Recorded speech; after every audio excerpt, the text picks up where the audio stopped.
Hi everyone, and welcome to a new episode of New Product Innovation. I'm Saif Abdelghani, Product Innovation Expert, podcaster, and PDMA Egypt Chapter Leader.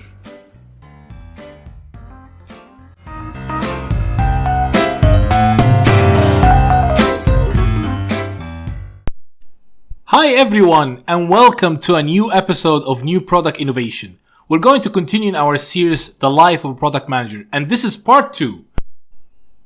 So, we talked last time about setting the expectations, understanding the consumer behavior, the consumer needs, the job to be done, and how can we set the expectations from the start. And the necessity to answer a few questions. What are we trying to achieve? Why are we trying to achieve it? Who is our target customer? When do we need to achieve that? And how are we going to achieve it? And today we continue this journey. So now we know the what, why, how, and when, for whom. What's next? I can tell you that now the real fun begins. At this stage in the product development really starts, and it becomes a sort of iterative loops. Loops after loops after loops, where the technical team, the product innovation teams, are constantly re-looping or refining how the solution will be achieved. As a product manager, you will face points where your design team, especially on physical products, wants to create something outstanding, but your technical team cannot really achieve it. And if they can, it's more than you can afford, either in capex or even as a cost that consumer has to pay for. And when we say capex here, we mean investment, capital expenditure. In this stage, it's really super critical that the product manager stay focused. You have to understand as well that you will have to take some tough decisions as you go for the product. In some cases, you actually may not like the decision. Big chunk of your real job as a product manager actually start when the development activity kicks in. You have also to understand that as a product manager, you have to hold the balance between what should be done and what can be done. What should be done and what can be done are completely different things. And you want to balance in terms of resources, capital expenditure, timing, and one key critical item, which is profitability. You would think that it's really ironic after all this mentioning of what we need to do, the consumer experience, achieving the 10x experience, that this title of balance is strange, right? No, it's really not strange at all. You have to understand that as much perfection that you want to reach, and as much as you want to deliver the 10x experience, there will always be limitations that you will have to accept and compromises that you will have to make. A really famous example here is that you'll be constrained by a certain launch windows. And explaining a launch window can take some time, but in simple words, a launch window is the timing where the market has the best ability to receive a product. So, in some markets, you would say that the launch window is between the 15th of January and the 1st of March, where at that time, consumers are always expecting new products to come in and retailers as well. During that kind of launch window, as being constrained by a launch window that you have to meet, where you cannot really manage to have every single bit of the product within the time frame. So, in some cases, it becomes a choice whether you have to launch without that last bit and compromise, and that the newer version will be missed with the new features and technology at a later stage. Another constraint is that your capex can be a limitation as well, where you're not able to squeeze all these investment in these small projects, and you'll have to choose what is really your priority. That's why we kept saying you have to stay focused. That's why, for example, that the software teams do agile methodology, backlog of features, prioritization. It's quite critical for them to also have that in the physical goods. A solid understanding of the consumer, the sweet spots versus your competitors is key. And that's one of the reasons that several organizations have the insights function, the consumer insights, that really work closely with the innovation team to guide them and support them. Another key constraint that you have to balance is your costs. Your cost base can be a very big limitation. At the end of the day, you cannot forget that you are in the business of making money as well for your organization. And you can never, ever forget this reality. We can talk about the consumer experience, everything, but at the end of the day, it all falls down to the bottom line for the company as well. There is a certain expectations of every product that's launched in an organization in terms of contribution margin. So, your selling price minus your variable cost, and the payback as well. But please, you have to be very cautious in this area. Finance team will always look at the numbers, but you, and only you, are the bridge that connect these numbers to reality. You cannot start from the expectations of this project based on investment and resources only. You have to start from the market and the landscape, and what actually makes sense that this product delivers based on where it will be positioned. Then, you have it to evaluate if that makes sense financially with the investment and resource allocations. Numbers can be a bit tricky. They always deliver the truth, but you have to have the right baseline. Another key constraint that you have to balance is the technological advancement. Your technological advancement and competency can always be a limitation. That's a bit harsh for some organizations to acknowledge, especially when it comes to competency. That's why it is down to you to set that reality and make sure it kicks in. It's not shameful to admit that we really don't have what it takes to pull this off with the current competencies. And there are several solutions for this, either from partnership to acquisition to licensing, but this part is a bit tricky, as in some cases, you really don't need a technology to deliver a certain benefit, and there is always usually another way. The best example here is what NASA did with the overcomplication of how to write in space. They developed a $1 million pen, while the Russians used a pencil. So that sometimes makes you think, do I really need advanced technology to deliver the benefit to get the job to be done? Every day you hear about agility, so I would like to tell you a small story. Hi John, you remember the new design we saw the competition just launch? I had some thoughts yesterday. Let's change our design a bit for the new product. But Andrew, we're launching in less than 3 months, and most of the tools are made. Do you think it's a wise decision? Why can't we be agile and let's do things that changes easily? I can bet you $1 million that almost every product manager working in the physical goods industry have heard those words already, even if it is not actually applied, but as a thought or crazy suggestion.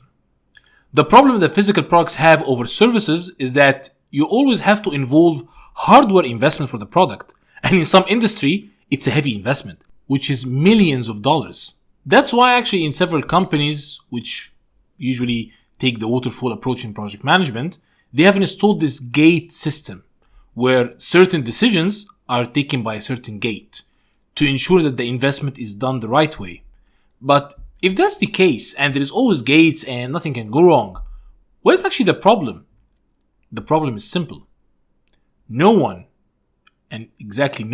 is considering the sudden changes.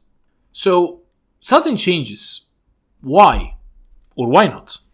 No one actually likes the sudden changes, especially when you are running a project with investment related, which is always the case in physical goods. Sometimes that investment, we said, reaches the scale of millions of dollars. But then the counter question rises to say, what is the issue of sudden changes? Why can't we be agile? If that sudden change is based on market landscape shift, why can't we actually be agile and counter to that? You have really to understand that unless there has been a real change in the market landscape, where competition has launched a truly innovative, disruptive product, or a new technology that causes disruption in the market, then your strategy and planning from the beginning has already been flawed. Nothing in heavy industries, physical goods, happen that much suddenly, frequently. It can be once every decade, every 20 years, but that doesn't happen every year or every 5 years. And it's not just about the why or why not we can have a sudden change. The question is really more towards if your planning from the start had the right logic and flow. Agility is key to any organization now in the world, but only if it really makes sense. You have to be aware of the agility talkers. I call them agility talkers as they have no idea what agility means and its impact on the business. And they just throw jargons and words about being agile with no understanding whatsoever on the meaning of agility. So, as a product manager, your key responsibility is understanding the market landscape. I will not get tired of repeating these words. You have to understand the market landscape. And understanding the market landscape will get you to understand your consumer journey and consumer needs. This is critical because if you mess this part up, I guarantee you that you will most likely end up with a product on its best case scenario is doing good or doing okay. Its worst case scenario, a complete failure and disaster. Building that market landscape is not just taking into consideration what the competition is doing, but also what your consumer is doing in their journey steps. And what are the steps they are willing to compromise on, and which ones that are really a pain point, and where they find the solution on the market to solve this pain point. It can be something simple as some ingredients combination in cooking to avoid buying an expensive ready-made ingredient mix, to a super complex process where they have to do 3, 4, 5, 6, 8 steps to avoid, for example, their clothes damage in a washing machine. So for a consumer, sometimes they think, do I really need to do all these steps? And this is where you come in with a better product that solves their pain point. One of the other key important parts as a product manager is having that single winning value proposition. I can say from a personal experience, and after hearing from many product managers in different industries, one of the most dangerous aspects that we usually face as product managers is not being clear what is the single winning value proposition with each of our products in our portfolio. It's always easier to list down what you have as features or even do it as a benefit, which is the right way versus features, of course. Yet, you have to understand, consumers suffer from messaging fatigue every day. They are bombarded with millions of messages across different social media platforms and on ads, so you have to be very clear and concise to keep hammering on your single winning value proposition.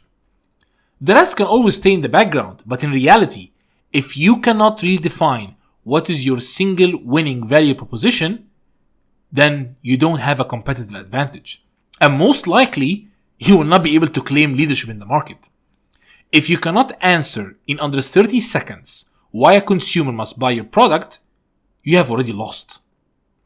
There's a very nice model called Value Proposition Canvas, which really helps you to understand in reality what's the consumer profile, what is your value proposition, and how does that value proposition overlap with your customer profile. So they have the value proposition where you have the gain creators, products and services, pain relievers, and you have the customer profile. And they understand from the customer, what are the gains the customer are looking for? What are the customer jobs? What are the pains? And the gain creators have to overlap with the gains that the consumers are looking for. The pain relievers have to overlap with the pains the consumers are facing. And the products and services have to overlap with the customer jobs.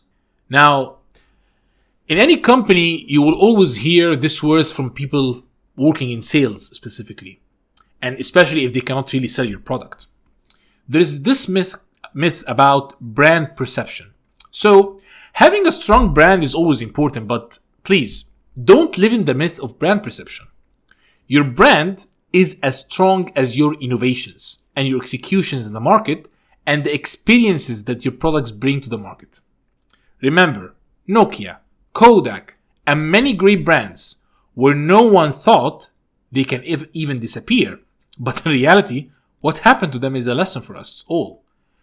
You cannot just assume that your brand is what will drive the product. Even Apple, Samsung, don't do that. And again, for the sake of avoiding generalization in some segments, your brand can actually claim a premium because it had a long standing in that segment as a premium brand when you compare your product to on-bar product of the competition. And as we said, your brand can be strong, but if you don't have the innovation, if you don't have the right single value proposition and the right execution in the market, which is a key differentiator, most likely your launch won't succeed.